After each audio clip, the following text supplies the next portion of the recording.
મજા આવી છે કે મને કંઈ આવડતું નથી. મુદોઈ તમે સાંભળો, આખું મુદોઈ જ છે.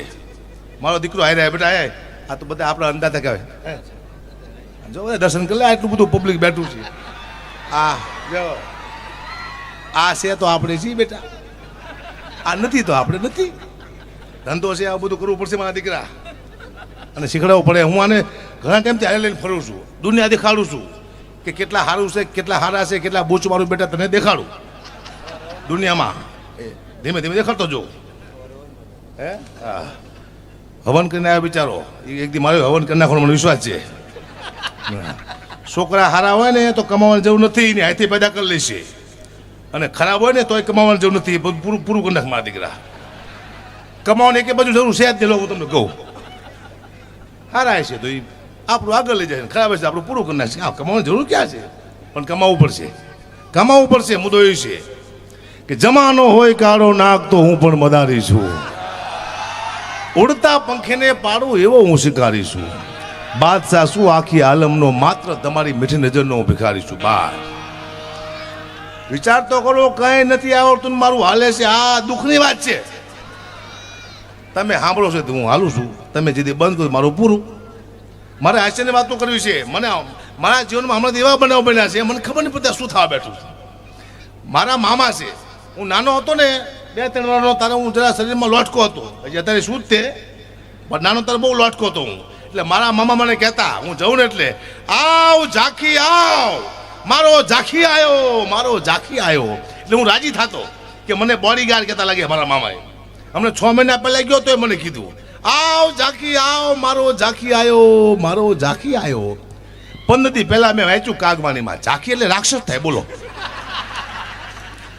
મારા મામા મને 52 વર્ષથી રાક્ષસ જ કહે. આ તો મને હમણાં ખબર પડી કે રાક્ષસ કહે છે. ખબર નથી પડતી સારું કોણ શું કહીને વેચે દુનિયામાં. જાઓ આનંદ કરી લો, બાકી કહીશું છે ને. મને ખબર પડી છે આ દુનિયામાં કોઈ વસ્તુ છે જ નહીં. હું તમને એક કવિતાથી શરૂઆત કરું. એ કવિતા છે દ્વારકાવાળાની, ગોપાલની. કૃષ્ણ પરમાત્મા અર્જુનને જીવન વિશે સમજાવે છે. આ બધાને લાગુ પડતી કવિતા છે. જે બેઠા બધાને સમજાય તો લાગુ પડતી કવિતા છે. આ શબ્દ સમજાવવા જેવા છે ને, સમજી જઈશું તમે. એમાં સાહિત્ય થાય. બહુ સારો કલાકાર હોય તો 2 કલાક સાહિત્ય કરે, પણ હું એમાં હાસ્ય કરીશ, કારણ કે મારી પાસે સાહિત્ય મજા નથી આવતી, હાસ્ય એમ. પણ કવિતાના શબ્દ સારા છે. એક કડી ગાતો છું, હારે હું હાસ્યની વાતો કરતો છું. બહુ સારા શબ્દ છે. મહાભારતનું યુદ્ધ, કુરુક્ષેત્રના મેદાનમાં અર્જુનને કૃષ્ણ પરમાત્મા કહે છે કે આ જીવન શું છે. સાંભળવા જેવી કવિતા છે કે ગોવિંદ ગીતાજી સંભળાવે અર્જુન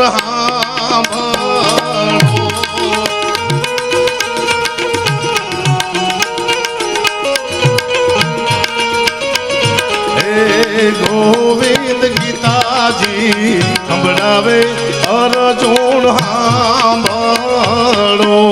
જીવન યુદ્ધ તણું છે મેદાન, સમજાવું વીરા તને શાન.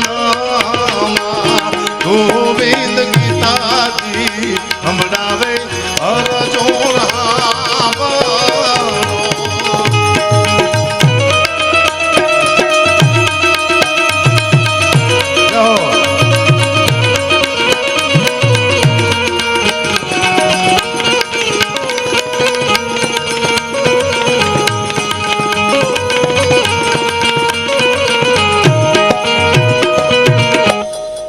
ગીતાજી સંભળાવે અર્જુન સાંભળો. આ જીવન યુદ્ધ તણું છે મેદાન. તમે અત્યારે પાણીપતના મેદાનમાં યુદ્ધ કરો, 50,000 રૂપિયા ઘરે લાવો, 2 હરખું થાય છે. અત્યારે યુદ્ધ કરવાની જરૂર નથી, ખાલી 50,000 રૂપિયા ઘરે લાવો ને મોટા મોટું યુદ્ધ છે. અત્યારે ખતરનાક સમય આવી ગયો છે. મને આખો દિવસ મારા કંટાળી ગયો છે. એટલો ટેન્શન હોતી કંટાળ્યો તો પતિ પુરુષ ખતરનાક ટેન્શનમાં છે બિચારો.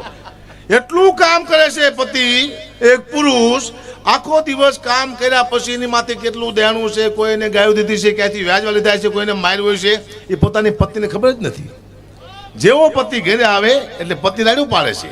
છોકરાની ફી ભરવાની છે, મારા ભાઈને ત્યાં જવાનું છે, હાડી લાવવાની છે, શોપિંગ કરવા જવાનું છે.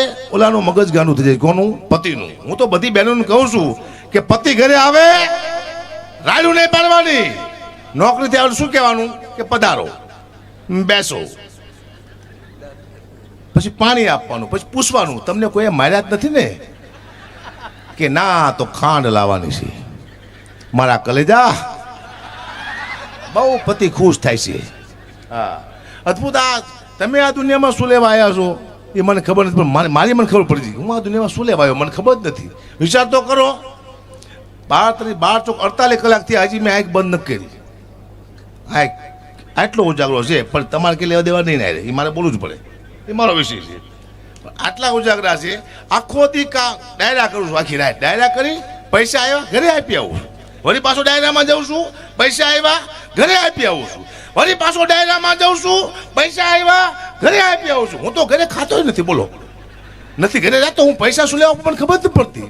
હું કોઈ દાડીઓ છું, મજૂર છું, આ દુનિયામાં આવ્યો શું લેવા? બસ કોકની માટે જ તે. આપણી કોઈ ઈચ્છા હોય છે જ નહીં. આ દુનિયામાં માણસ પોતાના માટે નહીં, બીજા માટે આવે છે.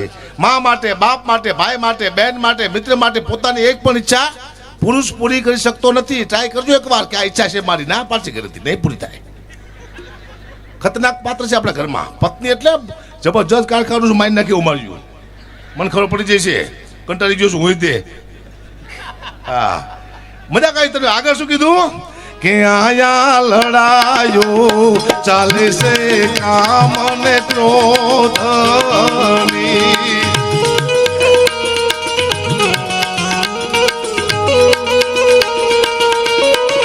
હે આયા લડાયો ચાલે છે કામ ને ક્રોધની.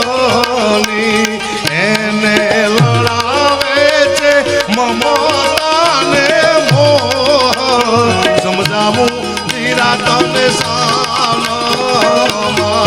ગોવિંદ ગીતાજી હમણાવે અર્જુન. અહીંયા લડાઈ ચાલે છે કામ અને ક્રોધની, ને લડાવે છે મમતા અને મોહ.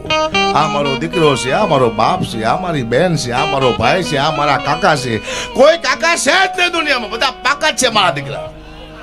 કેટલાય ભત્રીજાના પૂછમાંથી કાકા એવા દાખલા છે. આ દુનિયામાં તમારું કોઈ છે નહીં. તમે એમ માનતા હોય કે આ દુનિયામાં આપણું કોઈ છે નહીં. માત્ર તમારું કોઈ હોય તો તમારો સમય તમારો છે.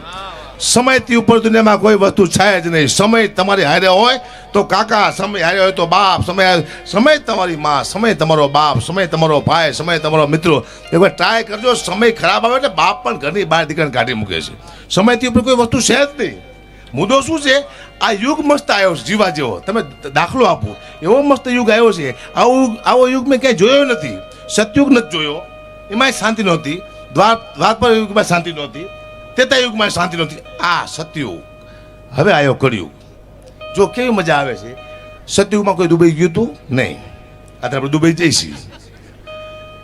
રામને લંકામાં જાતા 10 વર્ષ લાગ્યા હતા, અત્યારે 5 કલાક જ લાગે છે. તો એ યુગ હારો કે આ યુગ હારો? તારામતી પોતાના દીકરાને બારવા માટે જાય ને પોતાનો બાપ હરિજન રાજા એમ કે પૈસા લઈશ મફતમાં નહીં બારવા દો. પોતાનો બાપ પૈસા માગે સતયુગમાં પોતાના દીકરાને બારવાના.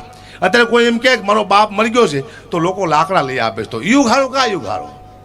એ વાત જાઓ તો દાદા બેઠા હોય, કાકા બેઠા હોય, બાપ બેઠો હોય, મા બેઠી હોય, અને એક દ્રૌપદી પોતાની પુત્રવધૂના હારીના સડા ખેંચાતા હોય, અને ભણનો દીકરો તેથી કોઈ બોલી નતો શક્યો. અત્યારે કોઈ દીકરી હામી લાંબી આંગળી કરી તો લોકો આંગળી કાપી નાખે છે. તો યુગ હારો કા યુગ હારો? યુગ તો આ હારો છે, તો બહુ યુગ છે. જો 50 વર્ષ પહેલા એમ કહેતા એક મોબાઈલ આવશે, એમાં આપણે અમેરિકા વિડીયો કોલમાં વાત કરશું, તો આપણે કોઈ માનતા નહોતા, બને જ નહીં એવું. અને મારો દીકરો આવ્યો, આપણે અમેરિકા અત્યારે વિડીયો કોલમાં વાત કરીશું. પણ હજી તમે 50 વર્ષ જાઓ તો હજી એવો યુગ આવશે કે આવડો મોટો મોબાઈલ આવશે, ટેબ્લેટ, એમાં તમે અમેરિકા વાત કરતા હશો ને પૂછશો કે શું કરે કે ટોપરા પાક ખાવું, મને આપને બક્ષાનો બારો આવશે. તમે નહીં માનો, શું લેવા? તમે 50 વર્ષ પહેલા નતો માનતા, તમે અત્યારે નહીં માનો. પછી પૂછશે, જાઓ અલ્પેશભાઈ કથરીને જોરદાર તાળના ગળાથી વધાવો. જાઓ બધા મહેમાન જાઓ, સમય અલગ આવી ગયો છે, તમે નહીં માનો. જાઓ સાહેબ. પછી તમે વિડીયો કોલમાં વાત કરતા પૂછશો કે શું કરેશ કે પીવા બેઠો હું, આપને બક્ષાનો ગ્લાસ બાય ઓનલાઈન બહાર આવશે, તમે નહીં માનો. ખારસિંગ બસ ને બેઠા. યુગ ચેન્જ થવાનો છે.